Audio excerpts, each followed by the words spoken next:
คนมื้อนี้จะมาแจ้งงานเป็นพี่เลี้ยงน้องเด้ออันนี้นะงานนี่แมนอยู่เจริญนคร13เนาะเป็นงานแม่บ้านพี่เลี้ยงน้องอันนี้ค่าจ้างได้จ้างให้15,000มีในจ้างอยู่4คน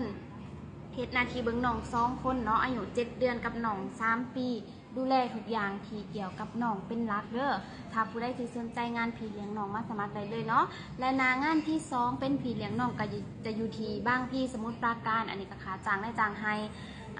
เงินเดือน15,000มีวันหยุดให้4 วันบ่หยุดแม่นได้โอทีวันละ500อยู่บางพี่มีในจ้างอยู่3 คนเฮ็ดหน้าที่เบิ่งน้อง1 คนอายุ3 ปีดูแลทุกอย่างในส่วนของน้องเด้อและงานที่3ก็จะอยู่ที่สิลมเนาะเป็นแม่บ้านคอนโด